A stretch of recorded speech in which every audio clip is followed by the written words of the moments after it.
Hello, welcome back to my channel. Tonight I am giving you guys the weekly wrap-up for the first week of March in 2024. I read a few books. Just a couple, one or two, or a few more than one or two. Let's see, 3, 6, 9, 12, 13. So 13 books in 1 week. Not a lot. Yeah, a couple books. Not all of them were white covers. Not all of them were huge earners for Realmathon. I'm very pointedly trying not to allow Realmathon to take over my life because I did a competitive readathon last month and definitely read more books than I expected, partly because of that readathon. Partly it was just a good month for reading. But I don't want to burn out, so I am going to be continuing to read whatever I feel like. I just might happen to read a few more books that get more points for my team for Realmathon. So this week there were a few that were white covers.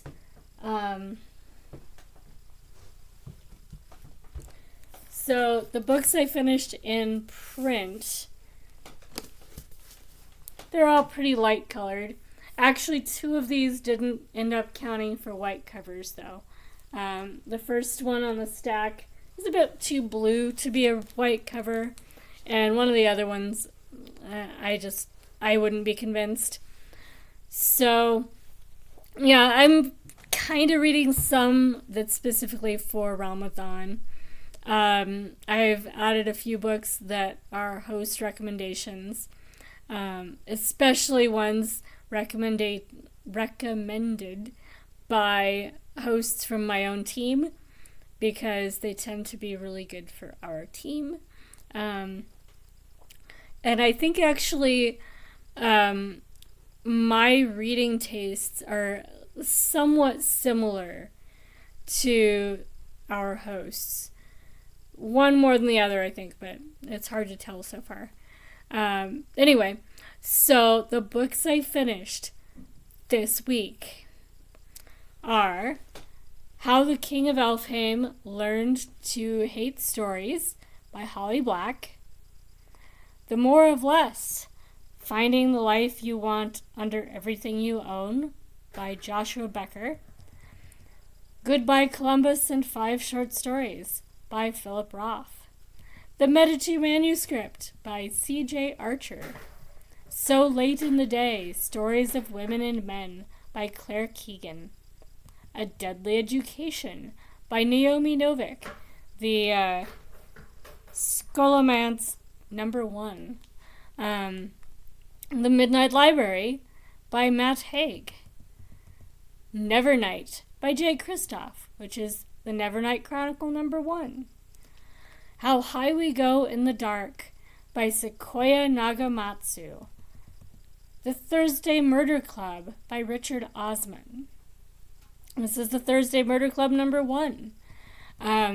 The Other Eden by Paul Harding, Yellowface by RF Kuang, The Words That Remain by Stênio Gardel.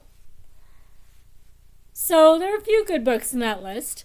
The books I finished in print, 3 of them were library books. So How High We Go in the Dark is one that quite a few people on reading sprint communities have been interested in. It is very good. It's very decidedly about a pandemic. It has child death. If that's going to bother you, read it with a buddy, or maybe wait and read it later.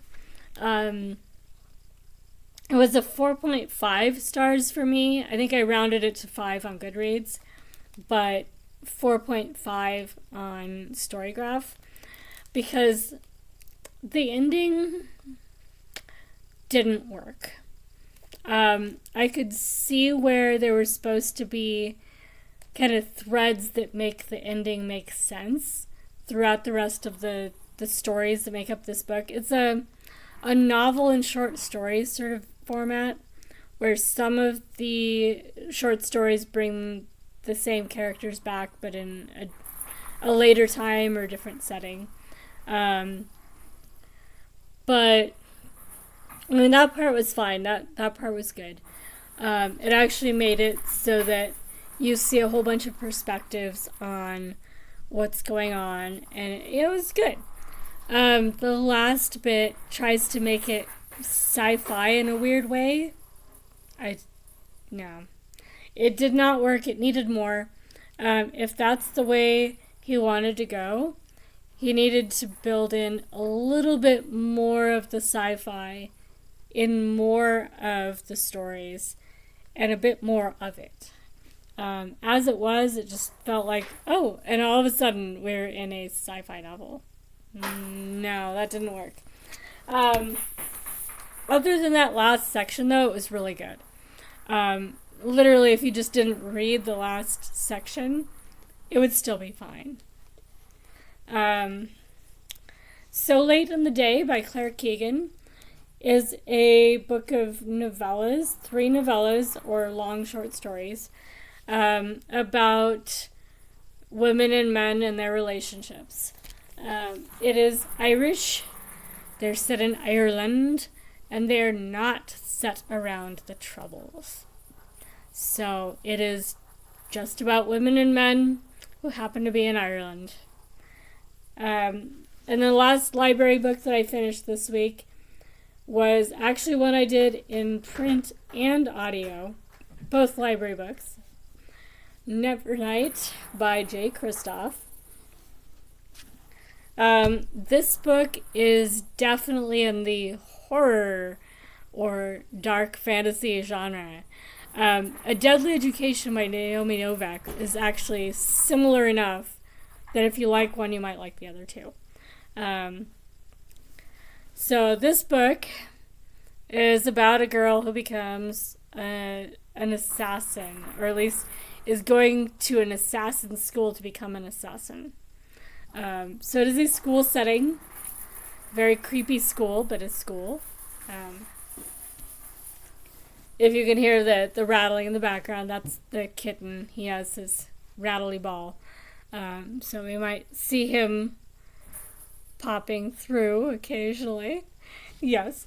So yeah, I finished 3 library books in print that go back to the library tomorrow, along with the other library books that I finished last week. And I finished a whole 1 book from my own shelves. That part of this week was not successful. I need to do a lot more reading off my own shelves in the next week. But I did finish a Philip Roth book. Not an author that I always look forward to terribly much. Not a bad author, just not usually as appealing to me as some others. This one, the novella that starts off the book is titled Goodbye Columbus. And is sort of a coming-of-age story. And after that are 5 short stories. They're all good. None of them really stuck with me enough that I could tell you much about them afterwards. If I read the first sentence, I probably would remember it all again. So it's not like it was, dull enough I don't remember it at all. But not terribly memorable stories. But not bad. And if you were a guy reading these, you might remember them a little bit more just because you might relate to some of the stories a little bit more. Roth reminds me in that respect of writers like Ray Bradbury, where most of the stories are centered around a boy or a man. So if your experiences are similar to that, you're going to resonate with those stories just a tad more than if you are a girl or a woman reading the same stories, because you're just, you're reading somebody else's experience rather than a variation on your own. So, yeah, they were good. I liked this better than I liked American Pastoral, which is the last Philip Roth I read. So the other books that I finished, one was a murder mystery, just straight murder mystery, the Thursday Murder Club, which is the first in a series, so I will be continuing with that. And I did a lot of fantasy. I did the Medici Manuscript is actually fantasy and murder mystery. So a bit of a crossover between the two, but heavily in the period murder mystery sort of feel. So if you like murder mysteries set in Victorian England, that kind of stuff, you might like the Glass Library series, which is what the Medici Manuscript is book 2 in. Deadly Education was another dark fantasy school setting novel. Not a white cover, unfortunately, but still a good one, in which the school might eat people. Different sort of concept. I didn't like the structure of A Deadly Education very much. If you think about the structure of Harry Potter, so book 1 of Harry Potter, we start out, we're following this kid who is a magic wielder living with muggles. And we find out what that means, what a muggle is, the fact that he's a wizard, and kind of something about what that looks like. What kind of magic we're looking at. We're not talking about blood magic. We're not talking about, dark stuff necessarily, but there's something evil in the world, and so you get all this build up. And then he gets to go to school, and by the time he gets to Hogwarts, we know a bit about the world he's in. We know it's kind of like the world we're in, but some people might actually be wizards, but we as muggles may just not see that because of magic. In Deadly Education, we start out, page 1, we've landed in the school. There is no learning about the world before we get there. So the stuff that the main character does know about the world she lives in, we don't know that. And it made it feel, for one thing, as if this girl, had amnesia, or like somehow she doesn't know all this stuff either. Otherwise, it would be nice if we knew it. What it really did was it made it really hard to figure out what was going on for about 50 pages into this book. And if you're feeling lost and confused still 50 pages in to the first book in a magic school trilogy, you might not get to book 2. So, I can see that there was a bit of a snag in the structure of this book. Once you get past about 50 pages in, it starts to come together and it makes sense and it's good. And if you like dark fantasy and school settings, it's a great book. And I'm looking forward to book 2. If you haven't made it past that first hurdle, give it some time, do it an audiobook, do some dishes while you listen. Something just to keep yourself, occupied while you're getting through just the learning curve getting into this book. Because that, I think, is one of the biggest flaws in this book. My sister did not like this one. I don't know if she made it through the rest of the series or just read this first one and gave up.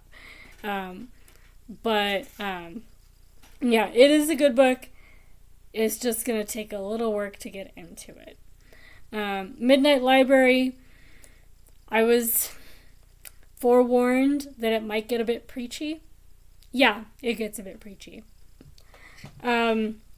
This is one of those modern fairy tales that feels plodding.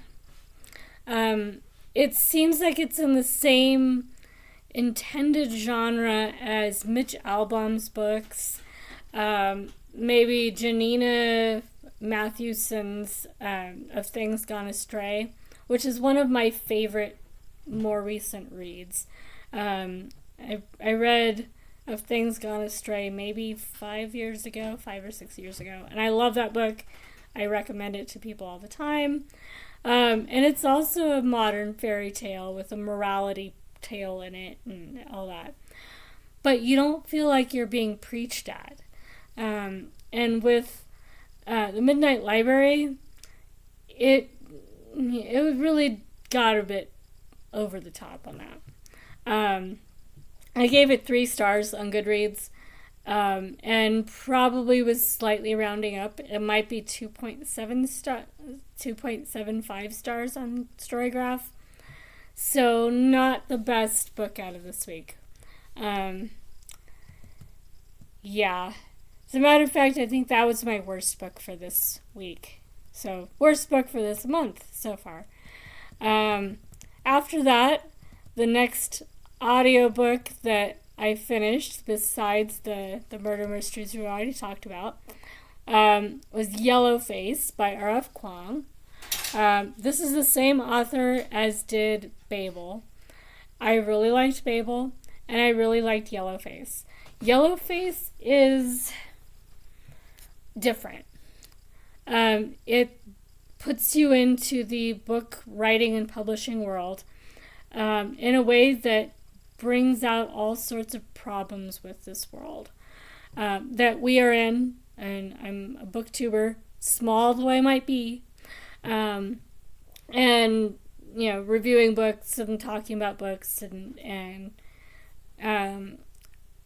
there's a lot in Yellowface about bullying and the kind of bullying that makes up cancel culture, a term I still cringe at. It's bullying. Let's call it what it is.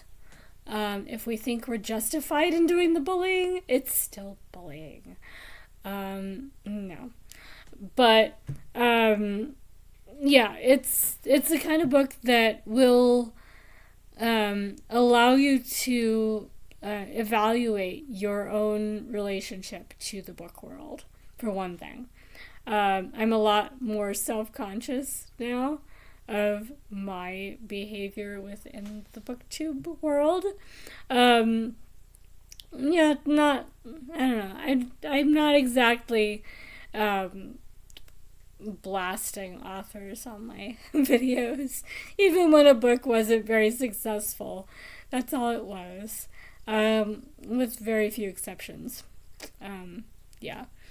Even then, there are reasons they were so bad. And it's not scandal, and it's not gossip. Anyway, I am definitely more inclined to be mindful of those things, more than I already was after experiencing Yellowface. Worth reading. Definitely would be a good book club pick, because there's a lot to talk about in this one. The other 2 books I finished are both on the Dublin Literary Award 2024 long list. So This Other Eden by Paul Harding is a historical fiction about some escaped slaves that land on an island and make a society on this island that is kind of cut off from everybody else for a long time. And I think they're off the coast of Massachusetts, because that's where everybody else ends up going. But I'm not really sure. Anyway, off the coast of the United States, and the state that they are adjacent to finds them embarrassing and is concerned about their welfare. This is in the 1700s, 1760s, I think. So they've by the time the government steps in, it's 6 generations later, and the government is wanting to remove all the people from this island, maybe institutionalize them or something. And the fact that they're almost entirely black, there's a few that are part black and part Irish, and a few that are part Indian. Just from all the people that have ended up on this island fleeing whatever circumstances. And of course, in the 1800s, racism was definitely alive and kicking. So removing these people from the island, there's a lot of really nasty racism involved. But I liked the way this book treats all that. It is a heavy topic, and it's ugly, but there's also beautiful things mixed in, because life isn't always ugly. Even when ugly things are happening, there's still bits of, lovely things also. So this is one of those books that gets a balance between the bad things and the things that keep people alive and going on to the next generation. So I really liked it. I would not be surprised if this other Eden was one that made it to the short list. Harding is a consistent enough author that, it would make sense. But I don't really know a lot of the judging standards for the Dublin Literary Awards, so it's my first year looking at it. The other book I finished off that was The Words That Remain by Stênio Gardel. This book is about a pair of young men, boys, who are discovering that they are homosexual in a society that is really, really, really, really hostile to that. They're in a small village, and I'm guessing they are Catholic. It's not something that really comes up all that much, but I think they're Catholic. But it's horrible. They have a very poor chance of a happy ending. And it turns out that their generation is not the first generation that's had to deal with this. And there were ugly things that happened in the past as well. And and it is something that that does hold out a bit of hope, though, because there are chapters where we've moved forward in time and back in time, and back and forth. So we know that one of them at least makes it to the future in a life where he's comfortable, and he had to get there somehow. So we know it can't be absolutely that horrible forever, or he would not get where he is in the later part. So I liked that. Otherwise, it would have been too dark. It was not a book that I felt like I was the intended audience for. And it was okay. It was short enough that, I don't mind reading books that have more sexual content of any sexual persuasion, if they're short enough. So that was okay. But, it just wasn't something that I enjoyed reading all that much. So I think my rating would have been higher if I was also a sexual person to begin with, I suppose. And I'm definitely not so inclined. Yeah. So I think that's a thing that I'm still evaluating on my ratings, is how you handle ratings for books that are really not geared towards asexual or demisexual readers, and which is where I fall in the whole LGBTQ spectrum. For me, I don't care what the plumbing is on either of the people having sex. I'm still not interested. So it's a bit different perspective from, I think, a lot of readers that are reading books with sexual content. For me, it was something where those scenes sometimes detracted for me from the story that I was trying to read. But it wasn't overt. I've read some gay fiction that felt like it was just nonstop pornography, and if there was a story in there, you barely could find it. This is not one of those. It was well written, it was balanced, but I didn't rate it as highly as this other Eden because it was just not content that I could interact with very happily. Yeah. I'm guessing that it's probably going to do pretty well as well, but it really depends on how this particular award judges books, and I don't know. So I'm still nowhere near guessing what books are going to be on the short list, and I'm probably not going to have a really good guess even when the short list comes out, because I'm only reading them 1 or 2 books at a time. So there are 70 books on the long list. I will probably not be able to give you a guess as to what's going to be on the short list before the short list comes out. So this will not be that kind of awards reading project. I thought about it, and then I looked at how hard it's going to be to find some of these books, because some of them are not really readily available in the United States yet. A lot of them are just now filtering into our library system. So we probably will get them, but maybe not till next year. Reading them all before the shortlist or the award is announced, not going to happen. So this is just going to be me reading the 70 books, and then also all the other books from the past years as I find them. But it is a fun list, and the quality of the books so far has been really high. Even when the subject matter isn't what I prefer to read, the books are still good. Just maybe not books that I would gravitate towards without the list. But yeah, if you're looking for an awards list that might introduce you to some great new authors, so far I would say this is a good one.